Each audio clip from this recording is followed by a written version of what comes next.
Muy buenos días, profesor Saúl, muy buenos días, profesor Ricardo, y muy buenos días a todos nuestros radioyentes de este su programa Hablemos de Ciencia con Avid.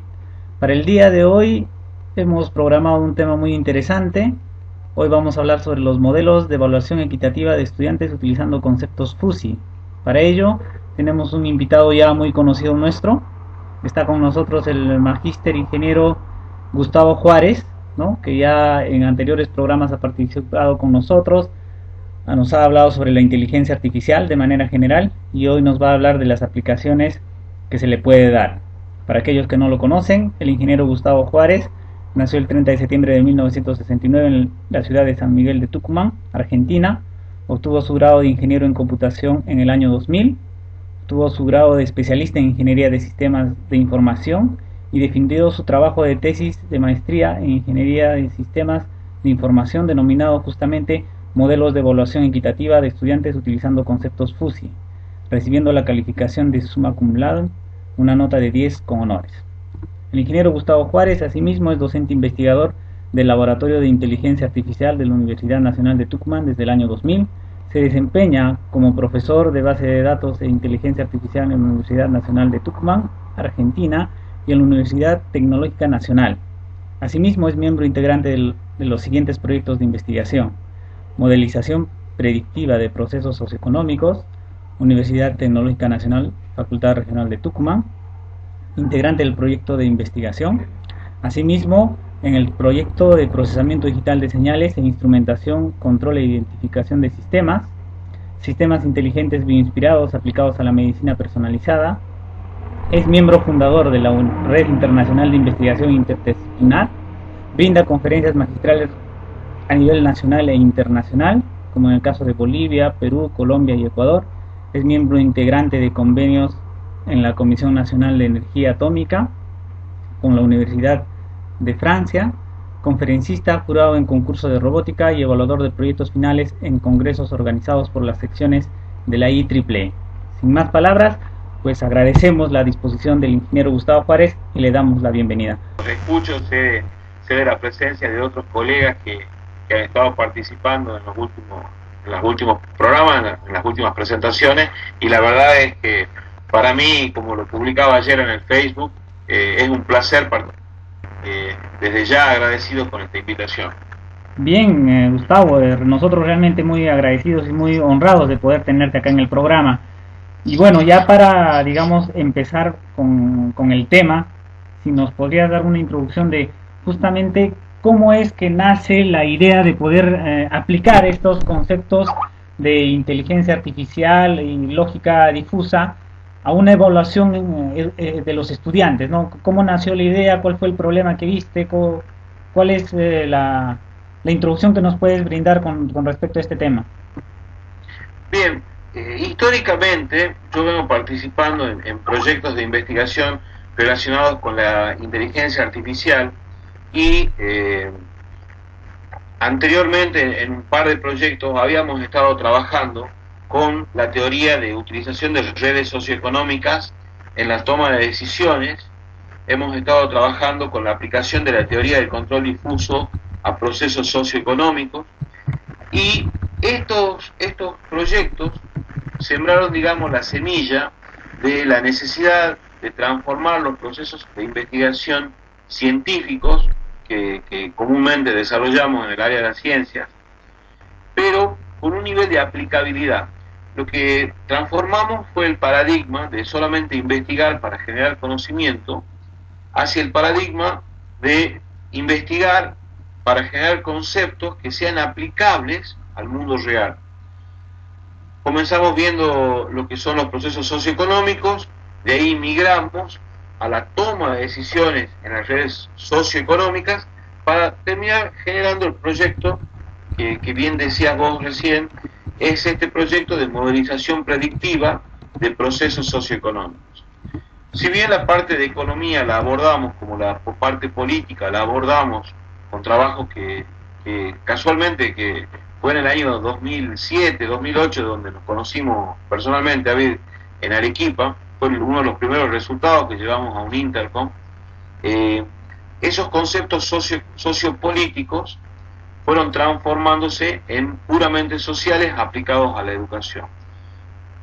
Quizá la razón que justifica esta decisión se basa en la cuestión que somos esencialmente profesores, pero como abocados a la docencia de forma particular.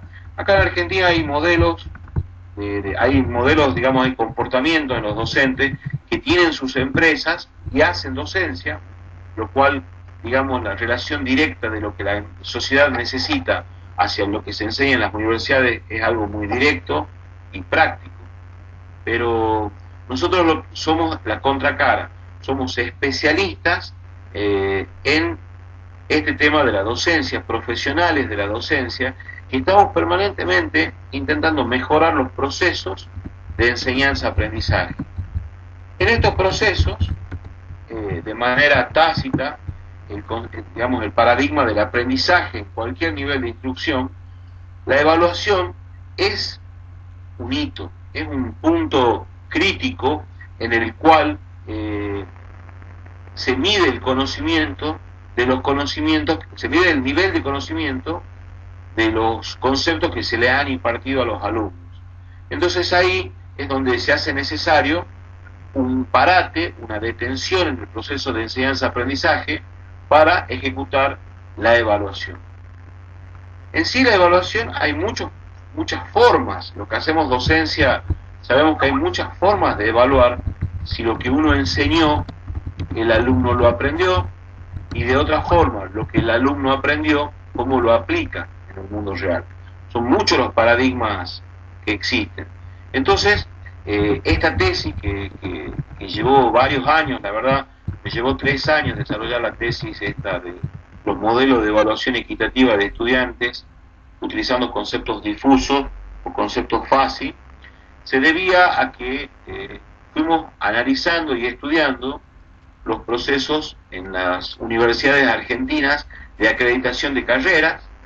De ahí bajamos a los planes de estudio, de las materias que se dan en las carreras, luego bajamos a las materias y dentro de las materias a los contenidos y la evaluación. Hicimos un análisis inverso al visto cotidianamente que tenemos desde el aula hacia el profesional, sino que en este caso hicimos desde lo que el Ente Nacional de Acreditación de Carreras Universitarias exige hacia el alumno. Y bueno, notamos que había una posibilidad, vos bien lo sabés como científico, David, que en nuestro campo científico y de investigación uno se le presentan posibilidades, se le presentan temas, como decimos, que son dignos de ser desarrollados o investigados, y notamos que el tema de la evaluación era uno de sus temas críticos. La segunda parte fue analizar cómo eran esas evaluaciones que se llevaban a cabo, y vimos que los resultados que obtenían los alumnos en sus exámenes debían ser revisados y mejorados en cuanto a los programas de instrucción que había, respecto obviamente de los contenidos que los docentes van dejando en la materia. Y en este sentido, ¿qué es lo que ocurre? Un cuello de botella en donde toda la masa crítica de alumnos, nosotros en Argentina tenemos universidades públicas y gratuitas. Estuvimos escuchando lo interesante que está su exposición, y esto llama la atención poderosamente de los docentes, porque así como en Argentina, aquí también en el Perú hay escuela pública gratuita.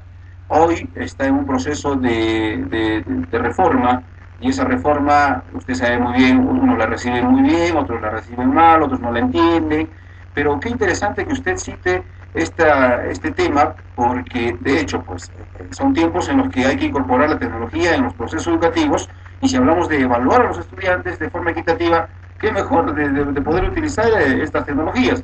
Lo seguimos escuchando, ingeniero Juárez. Bueno, muchas gracias, Saúl. Y lo que les decía respecto del modelo público y gratuito es que la masa crítica de alumnos en una cátedra son muy numerosas, pero cuando supongamos en las cátedras de ingeniería en primer año hay 100 alumnos por cátedra, pero a su vez hay 8 cátedras, por lo cual la masa crítica de alumnos llega a ser de 800 alumnos para una misma materia. Cuando esos alumnos se presentan a rendir el examen final de la materia, esos alumnos adquirieron conocimiento de un docente en particular, cuando en realidad los evaluadores pueden ser entre 8 y 16 y hasta 24 distintos. La primera fase de investigación científica nos mostró que los contenidos dados en una misma materia, en una misma cátedra, al docente de la cátedra, que el docente adquirió y con los cuales el docente enseña el día a día, no son 100% idénticos para todo el resto del universo de evaluadores de la misma materia, de la misma carrera, de la misma universidad. Entonces un alumno que cursó con el profesor A de la comisión A el día del examen final puede ser evaluado por el profesor Z de la comisión J. Entonces en ese contexto, ese alumno que estaba 100% preparado para sacarse la máxima calificación con un profesor, al ser evaluado por otro, jamás podría obtener el 100% de la calificación. Entonces notamos que el modelo de evaluación no era equitativo. Solamente por eso. Entonces, a esa problemática, eso constituye el problema que detectamos, la solución fue generar modelos sistémicos basados en herramientas del software, y esas herramientas del software fueron programadas con conceptos fáciles o conceptos difusos. Entonces un poco de eso se trató, digamos, la historia de esta tesis, que llevó, como les decía, 3 años, y que fue defendida capítulo a capítulo en 6 congresos internacionales distintos. No solo, digamos, esto lo cito a manera del impacto que tiene la tesis a nivel regional, sino de que tuvimos la posibilidad de ser criticados como concepto, como tema. En total fueron 4 países distintos: Argentina, Bolivia, Perú, Colombia y Ecuador. 5 países distintos. Y en esos 5 países hubo mucha gente, profesionales y público en general, que hicieron sus críticas a esta tesis y que permitieron realizar correcciones, oportunas correcciones, pero sobre todo permitió darle un carácter regional, ¿sí? Porque cada vez que planteábamos las discusiones en los congresos que era presentada de este tema de la evaluación equitativa, notábamos que a nivel regional esto ocurre. Entonces eso, digamos, nos alentaba a continuar trabajando y a continuar investigando. Así que bueno, esa es un poco la forma en la cual se trabajó y se llevó adelante este proyecto, que continúa. La verdad que ahora se abren puertas para hacer un doctorado, tomándolo a este tema como un tema de desarrollo. Ingeniero Juárez, si me permites, David, un poco que yo quisiera comparar esta propuesta que usted ha desarrollado con lo que se viene también proponiendo aquí en el Perú. Usted ha expuesto un tema que se viene desarrollando en el nivel universitario, obviamente con diferentes realidades de procedencia de los estudiantes y un solo conjunto de evaluadores, digamos. Entonces, estamos más o menos en una comparación aquí en Cusco, en el Perú, una situación similar. Yo creo que la identificación del problema va por ahí también, en el sentido de que la universidad evalúa a los postulantes para seleccionar a los que merecen estar en ciertas carreras, y que esa evaluación tampoco es equitativa. ¿Por qué? Porque mide aspectos que la educación básica regular, inicial, primaria, secundaria, no los prepara de forma homogénea. Algunos tienen mejores oportunidades, otros tienen peores oportunidades, no tienen oportunidades, y generalmente la zona rural es la más excluida en el tema de oportunidades. Y entonces nos damos cuenta que creo que aquí también debemos de evaluar este problema. Y será por eso que algunos grupos, incluyendo el gobierno, ha empezado a elaborar una serie de estándares estándares que exigen que todos los maestros alcancen un nivel determinado en un grado determinado, hablemos de secundaria, al tercero de secundaria o para promoverse del nivel secundario, ya para pasar a la universidad, se le exige unos estándares básicos que garanticen pues, que la selección al final en una universidad o dentro de la universidad, en un curso, en una cátedra, etcétera, sea menos inequitativa, lo cual implica que el proyecto que usted está desarrollando pueda ser una lectura obligatoria, ¿no? Aquí, por parte de los maestros, por parte de quienes implementan las políticas educativas, estamos hablando de los gobernantes, y también por parte de los propios padres de familia. Interesante compartir esta experiencia que creo a nivel universitario se hace un poco más difícil, porque cuando hablamos de estándares educativos a nivel universitario, muchas veces se tiene que hacer la evaluación por carreras profesionales, y dentro de ellas inclusive hay muchas especializaciones que seguramente cada una de ellas va a merecer lo propio. Ingeniero Gustavo Juárez, David Román, tal vez alguna participación desde Francia. Sí, efectivamente, Saúl, como bien lo indicas, ¿no? Realmente muy importante e interesante el trabajo que ha desarrollado el ingeniero Gustavo, y que bueno, qué bueno poder escuchar y saber que va a seguir bajo desarrollo, bajo la política o bajo la metodología de continuar con un doctorado, ¿no? Eso es muy bueno y va a seguir llevando a buenos resultados en esta línea de investigación.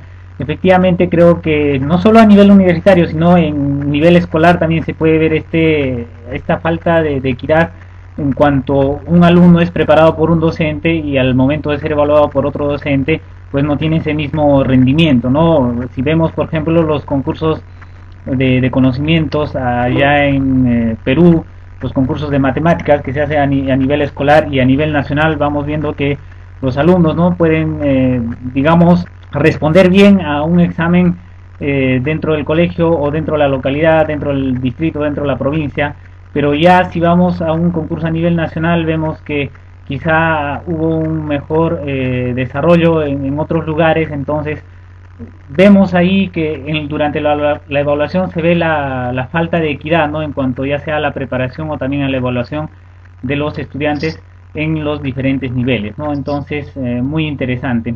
Para continuar con este tema, creo que sería interesante también saber cuáles han sido las variables que has tomado, Gustavo, para desarrollar este tema, las variables que has analizado. Me imagino que hay una infinidad de variables justamente para poder evaluar esta equidad en los estudiantes.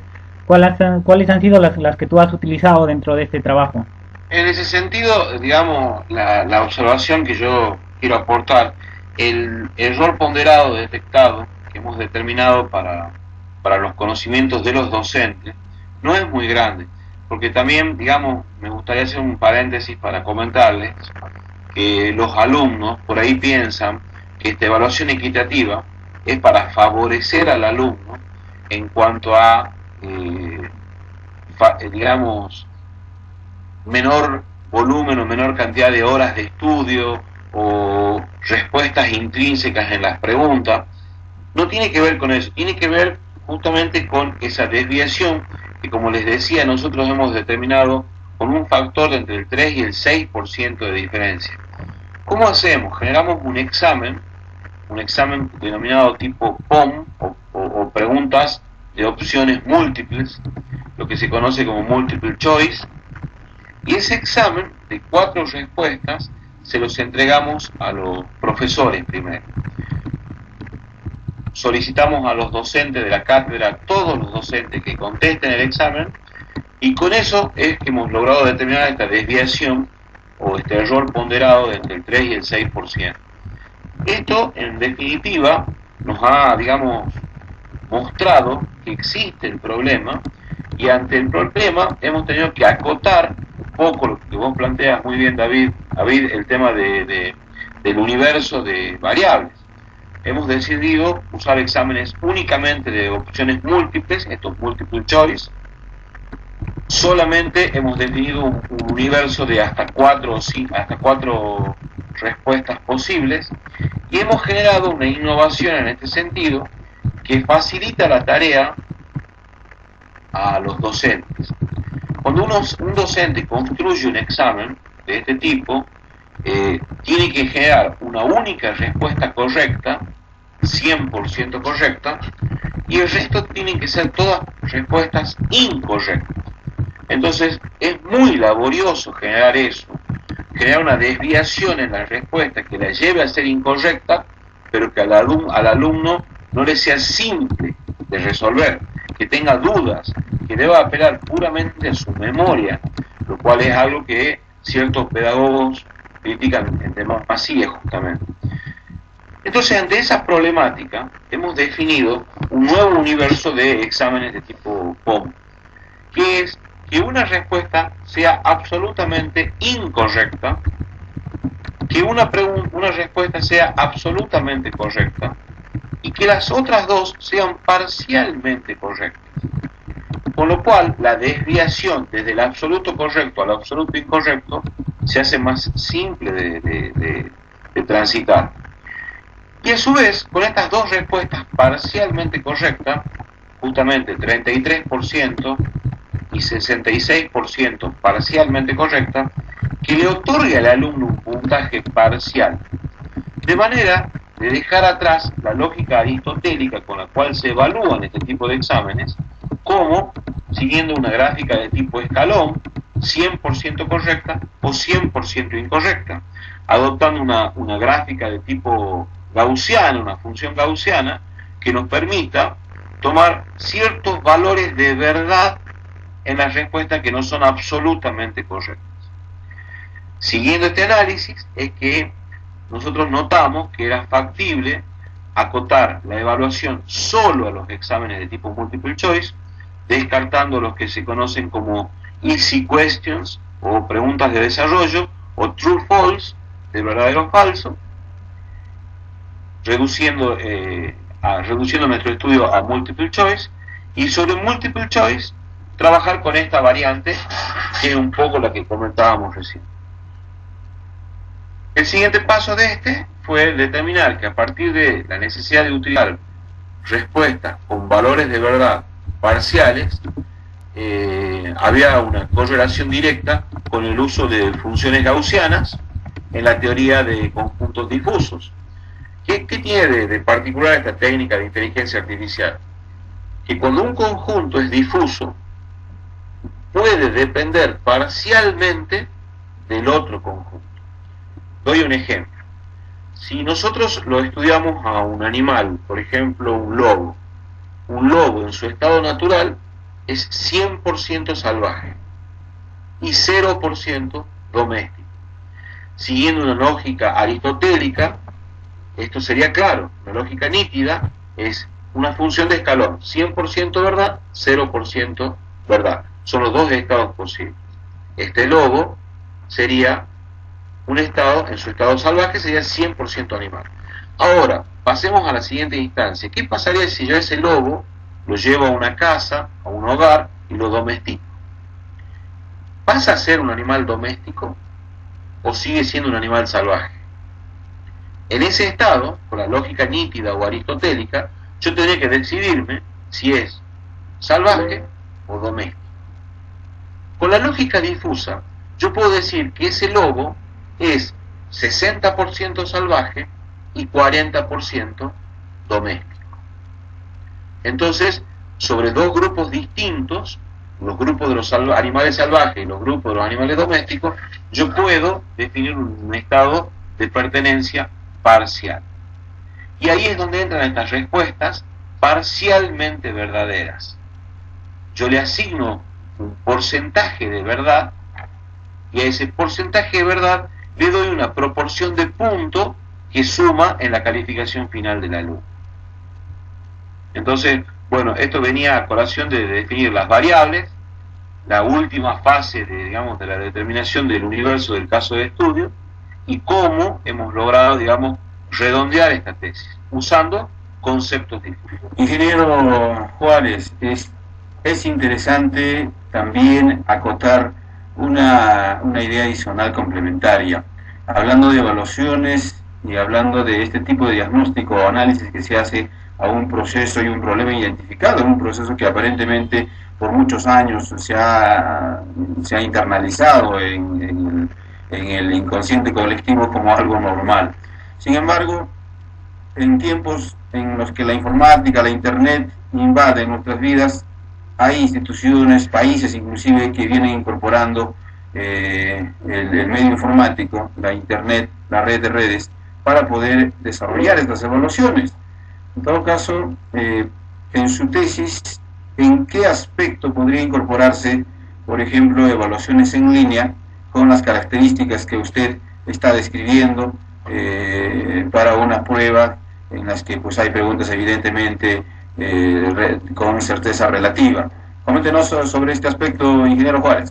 En este sentido, profesor Saúl, hay una cuestión de fondo que tiene que ver con que las evaluaciones en línea están tendiendo a multiplicarse, ¿sí? Hay un autor, un tecnólogo futurista que se llama Michel Zappa, un especialista en la tecnología del futuro, que me sirvió mucho como antecedente para cerrar mi tesis, lo que fueron las conclusiones y la escalabilidad de mi tesis. Michel Zappa plantea que en el futuro al año 2020, él hace proyecciones, hace mapas conceptuales, genera mapas conceptuales. En este caso, con el mapa conceptual de tecnología, las TIC, las tecnologías de la información y las comunicaciones, plantea que en el año 2020 el estado ideal, el universo ideal del proceso de enseñanza-aprendizaje son alumnos sentados en escritorios cuya mesada es una pantalla de computadora donde se le presentan problemas, supongamos un problema de física que el alumno dinámicamente responde, soluciona, evoluciona en el aprendizaje interactuando con ese dispositivo más lo que el docente le explica en la pizarra. Y cuando el alumno deja de prestar atención, dispositivos en el aula que detecten que justamente no se está prestando atención, detectores de atención, como le llaman, o seguidores de ojos, detecta que el alumno se desconcentró, saca el problema de física de su pantalla a escritorio y le pone un juego. Literalmente un concepto que se denomina gamification. Y ese juego lo induce hacia el resultado en el cual está trabado su problema de física en su escritorio. Lo deja jugar unos minutos, se cierra el juego y se abre de nuevo el problema de física, y el alumno con lo que estuvo practicando en el juego, de esa forma, a partir de la gamification justamente, se le inducen conceptos para solucionar el problema y el alumno lo puede solucionar a partir de haber interactuado el concepto digital con el juego en el mismo dispositivo. Este tipo de evaluación, yendo un poco a su pregunta, viene a dar cabida en este modelo en el cual se está tendiendo a que el alumno sea evaluado. Obviamente que siempre el anhelo de todo docente es que la evaluación sea equitativa, y algunos reconocen su falta de equidad al momento de evaluar y otros docentes no, pero digamos que todos deseamos que nuestras evaluaciones sean equitativas. Y en sí, ya sobre el uso de tecnologías TICs, como se está viendo hoy en día, los alumnos cada vez más van con sus computadoras a sus lugares de estudio. Acá en Argentina existe un programa que ha distribuido hasta la semana esta que está terminando 3 millones de notebooks entre los alumnos primarios y secundarios del país. Los alumnos van con sus computadoras aquí en Argentina a clase, van todos, un gran porcentaje.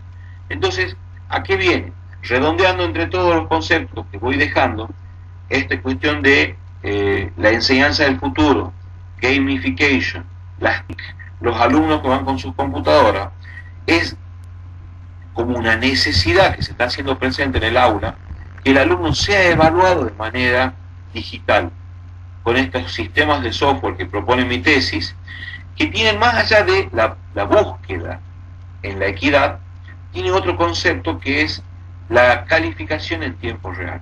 el alumno termina de hacer el examen e inmediatamente 10, 30, 60 segundos después el alumno es calificado, obtiene su calificación, con lo cual se va a su casa sabiendo qué calificación recibió.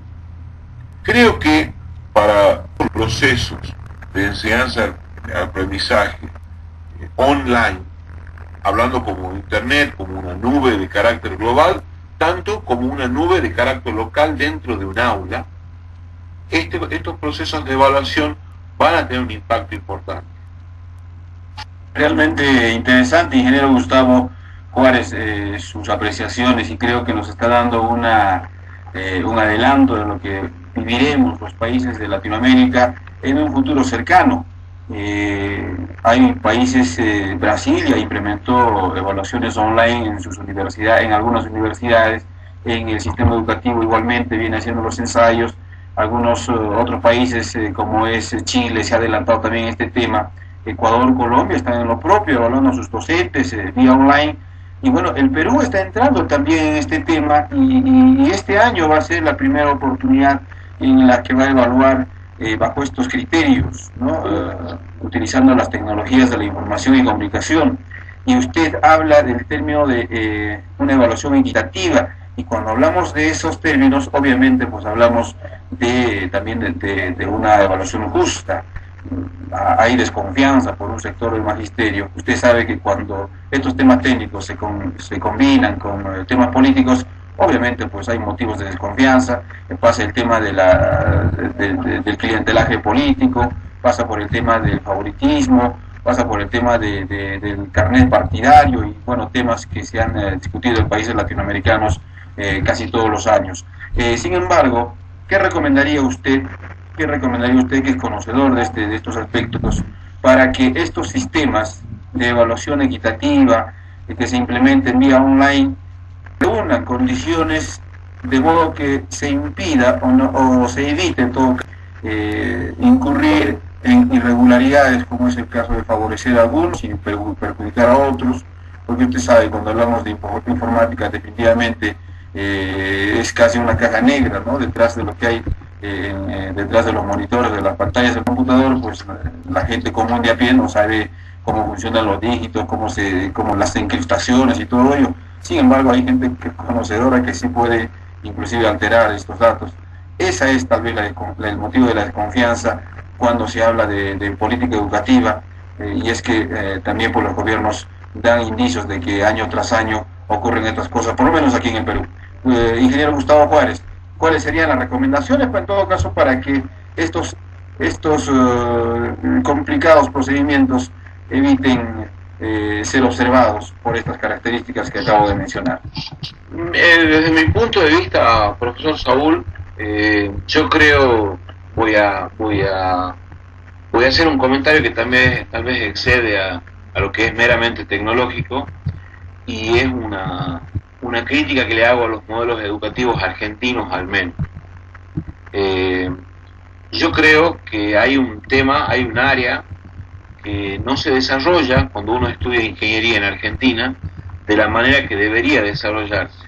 Y hablo de la necesidad de que exista una cátedra en los planes de estudios de ingeniería en particular, que es un poco de lo que yo conozco, que se denomine ética en ingeniería, el estudio de la ética en ingeniería. Yo creo que ante la ausencia de eso, nuestros profesionales tienen en su proyecto laboral determinadas incumbencias, obviamente, pero en ninguna de ellas está incorporada la ética. Es como que hay un preconcepto de que la ética surge de modelos educativos anteriores y que se retrotraen a las familias, lo cual comparto plenamente. Pero yo creo que se debe impartir ética en las universidades, en la secundaria y en la primaria, de manera de apuntalar criterios que al profesional le permitan distinguir el bien del mal. Yo entiendo que todos estos modelos que para uno son el día a día, hace poco estuvimos compartiendo con Avid un congreso en Bolivia y yo le escuchaba hablar a Avid de satélite y eso es su día a día, su expertitud, no la mía, para ser honesto. Y de repente yo creo que vale la comparación con lo que usted me decía de esta gente que no maneja conceptos tecnológicos. Yo no manejo conceptos de satélites. Creo que esto cerraría en un punto en el cual necesariamente los profesionales del área tecnológica, desde un comportamiento ético, deberían llevar adelante soluciones en las cuales la sociedad confíe. Esas soluciones, esas cajas negras, como usted bien nombra, porque desde el punto de vista desde el que desconoce el tema, en el buen sentido, desde el ignorante, es una caja negra que esconde uno sabe qué cosa. Se hace imprescindible confiar y contar con la ética del profesional que lleva adelante el proceso tecnológico. Creo que es la única beta, al menos, que yo veo para salvar estas cuestiones partidarias y políticas, tendenciosas. A mí me tocó discutir con una persona muy importante en el Ministerio de Educación de la Nación Argentina acerca de esta tesis mía. Es una persona que lleva adelante un programa nacional de formación de ingenieros. Argentina tiene la idea de duplicar los egresados de ingeniería hasta el 2016, y él me decía que una persona, la verdad que sumamente correcta, decía que si el modelo de repente, más allá de la solución equitativa que brindaba al proceso de evaluación, le sumaba seguridad con algoritmos de encriptación y seguridad suficientes, él veía que ya era una solución, desde el punto de vista en que al alumno le sumaba puntos a la respuesta 100% correcta, 66% correcta y 33% correcta, que era un sistema pro alumno, ¿sí? Que después habría que discutir cuál era la calificación final de aprobación, si 4, 6 o 7 sobre 10, pero que él lo veía así. Ahora, siempre quedó latente en mi mente, cuando desarrollé todo este trabajo, la posibilidad del fraude, poniéndole el nombre que para mí es el que le cabe, el fraude al momento de la evaluación. Y yo creo que si uno analiza el modelo tradicional, ese modelo donde el alumno en hoja y lápiz escribe sus respuestas a unas preguntas que el docente le entrega en clase, también está latente el fraude, solo que el ente de control, de contralor, el que bloquea la fantasía de que hay un fraude, está dado en la figura del docente. Y creo que yo destaco en el docente es la ética docente. Aquellos docentes que no tengan éticas, en papel y lápiz o por computadora, van a generar fraudes. En cambio, el docente que sí tenga ética, sea cual sea el medio que siga de evaluación, va a ser el contralor de que se ejecute esa ética. Y en definitiva, cuando ese docente recurra a un sistema automático de evaluación como es este, él será el primero en hacer las evaluaciones de los test, y al terminar el examen, sobre un muestreo aleatorio de respuestas, él tendrá que hacer una validación de su proceso de evaluación. O sea que en definitiva, todo confluye en la ética del docente. Este docente formado como docente o este ingeniero trabajando en docencia universitaria. Realmente muy interesante, realmente, ingeniero Gustavo Juárez. Vamos a irnos hasta Francia para escuchar ya un comentario final, tal vez alguna inquietud adicional con Avid Román. Avid, lo estamos escuchando. Sí, efectivamente, pues ya en la parte final, qué increíble que tan rápido se pase la hora cuando hablamos de ciencia, tecnología y temas tan importantes como en este caso sobre la evaluación equitativa de estudiantes. En esta parte ya final, y si de manera breve, pues Gustavo, nos podrías comentar una inquietud que yo tuve al escucharte, ya que justamente comentabas que la tesis se desarrolló, digamos, de manera regional al nivel de 5 países latinoamericanos, y que yo me imagino que en la mayoría de países latinoamericanos tenemos la misma problemática al respecto, pero si tú quizás has visto algunas particularidades, ¿no?, del sistema que utiliza Perú, del sistema que utiliza Colombia, Ecuador, Bolivia o Argentina, algunas particularidades, algunas diferencias o algunos comentarios que nos puedas dar entre los diferentes sistemas en cada país.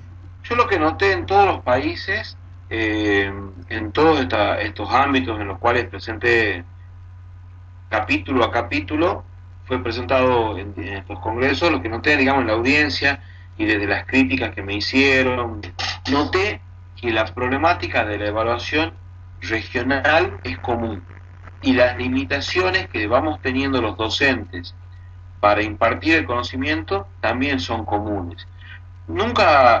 Por ahí lo que noté en el congreso que estuve en Colombia, en el 2011, en Tunja, ese era un congreso multidisciplinario y había pedagogos, y justamente me tocó que me escuchara, y yo escucharlo a él, a un doctor en pedagogía de Colombia, que hablaba de evaluación, y yo hablaba a continuación de evaluación equitativa. La verdad que en privado con él fue de todas mis participaciones en estos congresos, con la persona que más cosas productivas saqué. Me hizo muchísimas críticas, yo también creo que un poco defendiendo su postura pedagógica, la cual era una persona muy reconocida en Colombia, y terminamos llegando a un punto, digamos, común, que la evaluación es un problema grave para el docente, porque solo puede evaluar lo que enseña, que evalúa al alumno, pero al mismo tiempo se evalúa a sí mismo. Si yo tengo 10 alumnos y desaprueban 9, estoy fallando yo como docente más que el alumno como alumno. Hay un problema grave en eso, en la autoevaluación que se hace el docente. En la evaluación, como plantea bien el profesor Saúl, dentro de un estándar. ¿Qué me pide el estándar provincial, nacional de evaluación? No de evaluación, sino de los contenidos que tiene que tener el profesional. Entonces, en definitiva, creo que si yo tuviera que rescatar algo, rescataría que en Colombia, en Ecuador, en Bolivia, en Perú y en Argentina, la problemática es idéntica. Profesores que enseñan y después evalúan lo que enseñan. Ahora, también es común que ese profesor que evalúa lo que enseña tiene múltiples visiones, podría decirse. Una de ellas es decir, uy, desaprobé mucho, enseñé mal, y otra es, desaprobé mucho, estos chicos no estudian. Entonces, tiene que ver con el compromiso del docente, con el profesionalismo del docente y con la ética del docente. Eso diría que es lo que rescato. Y en general, para cerrar, creo que es la problemática que tienen todos los países de América Latina, que en la actualidad, en más o en menos, todos nos estamos viendo, estamos siendo evaluados por entes nacionales de evaluación, y que esos entes nacionales están buscando determinar estándares. Y ese estándar surgirá desde el aula, la pizarra, el proyector multimedial, si tienen notebook, si no tienen notebook, sí, seguro que sí, pero termina en el profesional que estamos entregándole a la sociedad regional o mundial, y que va a terminar siendo nuestro representante de los conocimientos que les impartimos. Así que, en definitiva, creo que el día a día y la evaluación del día a día, uno la ve reflejada en el profesional cuando ese alumno se recibe y comienza a aplicar lo que uno le enseñó. Que creo que hoy por hoy es la gran discusión. La utilidad de lo que uno enseña a ese profesional que sale a la calle a trabajar. Bien, muchísimas gracias, Gustavo. En esta última parte ya del programa, pues agradecidos todos por este tiempo que nos has brindado, por todos los conocimientos que has compartido con nosotros sobre este tema muy importante. Y pues quisiera yo felicitarte en público, ¿no? Por todos tus logros y por todo el trabajo que vienes realizando. Y bueno, ahora me acabo de enterar que tu próxima parada es Dallas, Estados Unidos, así es que la expansión del conocimiento sigue adelante. Y bueno, felicitaciones, espero que tengas un buen viaje por allá. Y pues nada, agradecerte nuevamente y esperamos, como siempre, tenerte en algún próximo programa más adelante para seguir conversando de estos temas que es muy necesario, ¿no? Muchas gracias, Gustavo. Si el profesor Saúl tiene algunos comentarios finales. Igualmente agradecer al ingeniero Gustavo Juárez, eternamente reconocidos por su contribución al programa, y obviamente a los oyentes, porque una idea desde Argentina siempre es buena, como dicen por ahí.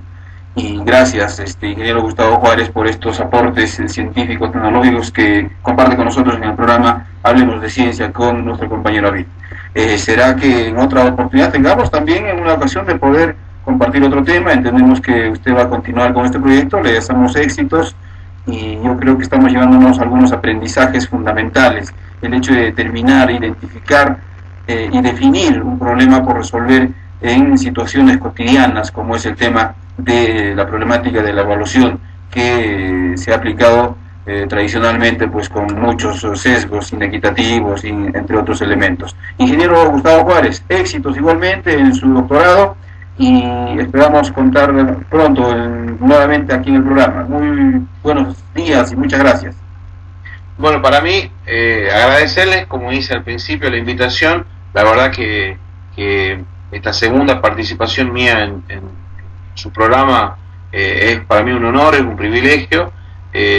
Sé de la calidad de persona en la ciencia que es David Román González y de nuevo agradecer.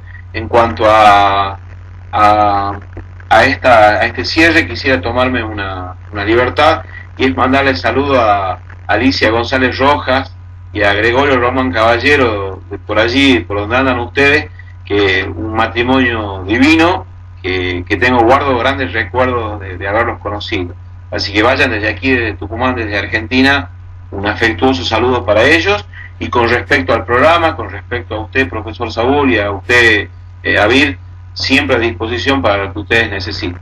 Muchísimas gracias. Entonces, garantizado que en una ocasión próxima estaremos conversando de otros temas con el ingeniero Gustavo Juárez. David Román, terminamos entonces de esta manera, nos vamos y retornamos la próxima semana.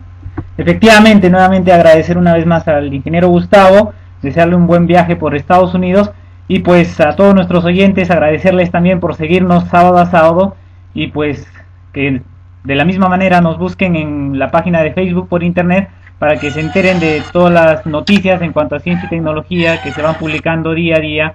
Y nada, los esperamos el próximo sábado a las 9 de la mañana. Muy buenos días. Muy buenos días, David. Muy buenas tardes allá en Francia. Muy buenos días, ingeniero Gustavo Juárez. Hasta la próxima. Aquí en el Perú, a las 10 de la mañana, con 12 minutos. Les decimos gracias también. No se olviden de estos términos. Dijimos al principio del programa algunos términos técnicos que van a ser esclarecidos. Y bueno, pues el tema de hoy ha sido evaluación a estudiantes en términos de equidad en situaciones borrosas, ¿no? Que se viene planteando desde la trayectoria profesional de tan destacado profesional argentino, el ingeniero Gustavo Juárez. Gamification, una palabra que debemos rescatar. Gamification. Usted está estudiando en la red, está evaluándose, está revisando su tarea, pero de pronto se aburre y hay un software que ve sus ojos, un seguidor de ojos o un sensor óptico del movimiento de los ojos, nota que usted está durmiéndose y de inmediato en la pantalla ¡plac! Aparece un juego. Ese es el gamification. Lo vuelve a concentrarse en el tema y continúa usted con su tarea, señor. ¿Cuánto querramos estudiantes que se llegue a Perú? A 5 años. A Cusco. Claro que sí. Pronto. La tecnología nos da esas oportunidades. Amigos, Dios los bendiga. Saúl Quispe les dice hasta el próximo sábado. Muy buenos días y permiso.